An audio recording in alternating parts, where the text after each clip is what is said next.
Nous nous opposons depuis 20 ans à une vision libérale ou ultralibérale de l'Union européenne, alors que nous expliquons à l'Union européenne que loin de démonter le système qui marche, il faudrait plutôt étendre ce système au plan européen. Il n'y a aucun conflit entre la production allemande, la production danoise et la production française, mais qu'il y a un problème de compétitivité entre la production européenne et la diffusion américaine. Moi, je préconise que tout film qui est diffusé dès la première semaine se voit consentir par l'exploitant un minimum d'exposition de 15 jours, plein écran. Cette obligation pouvant varier éventuellement selon la taille de la ville. Première remarque. Tout ça pour donner au film une chance d'être vu, mais aussi pour imposer aux exploitants une forme de responsabilité. Sortir un film en première semaine, c'est partager un risque. On n'a pas le droit de prendre à l'infini et de jeter sans contrainte. La carte illimitée, elle est raisonnée sur un schéma simple autour du 3 ans. Premier point. Plus on va au cinéma, moins on paye. Donc je donne une prime à la fidélité. Deuxième élément, en matière culturelle, lorsque vous couplez l'achat et la consommation est toujours de nature conservatrice. Pourquoi?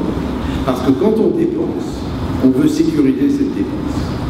Et donc quand on déconnecte le phénomène de la consommation et le phénomène de l'achat, on élargit la possibilité d'être plus audacieux. Dernier point.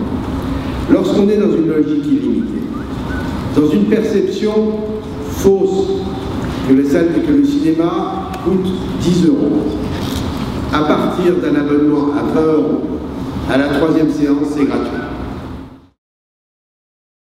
Je suis absolument convaincu de la dimension culturelle du cinéma. Culturelle dans le sens de porteur de valeur. Quand on voit le succès de Watchda, par exemple, ou le succès de Sing et Samour, pour prendre des exemples récents de films qui sont, à mon avis, pour moi, absolument sublimes dans un autre environnement, c'est la gloire de la France de pouvoir faire ce type de cinématographie. De montrer ce type de cinématographie. Et si la France, le marché français est considéré par les Américains comme un marché majeur, c'est parce qu'il est comme ça. Les autres le reconnaissent. Les autres sont trop près des blockbusters américains pour avoir ce rôle un peu atypique de vitrine. Ce métier doit intégrer la logique de l'échec. La caractéristique des films, c'est d'être des œuvres en devenir. Vous pariez plusieurs millions, plusieurs dizaines de millions sur 80 pages, sur une équipe, sur une période et les talents de cette équipe. Et pourquoi il y a une majorité de premier et deuxième films en France, beaucoup en tout cas, eh bien pour une raison simple, c'est parce que de façon détournée, on demande à l'auteur, souvent metteur en scène, de faire la totalité des efforts concernant l'écriture et le développement du film sans qu'il soit payé. Et qu'à partir du moment où le film est un peu écrit et où il y a un certain nombre de travaux de développement faits, le producteur peut à ce moment-là le prendre et chercher de l'argent. Et bien pourquoi il fait ça? Parce qu'il n'a pas l'argent en amont pour payer l'auteur. Il n'a pas d'argent pour payer la réécriture. Donc il faut renforcer les moyens financiers des producteurs pour qu'ils puissent se permettre d'arrêter les films au niveau du scénario, plutôt que de les voir échouer au niveau de la diffusion. Dès l'instant où, si vous faites un film, vous cherchez un accord avec Canal+, un accord éventuellement avec une chaîne de télévision, un accord avec une région, une coproduction internationale, une mécanique de vente à l'export, un distributeur, vous êtes dans une logique d'essayer de trouver, de fédérer autour d'un projet, à partir d'un coup de fil et de talent.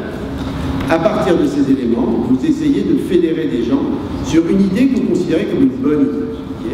Et moi, je tiens à défendre le préachat, qui est pour moi la base de la diversité de la production. Et l'effritement des chaînes télévisées et les historiques et de Canal est une mise en cause réelle de la diversité de l'initiative de production. Et ensuite, à ce titre, elle est un danger pour l'ensemble du secteur.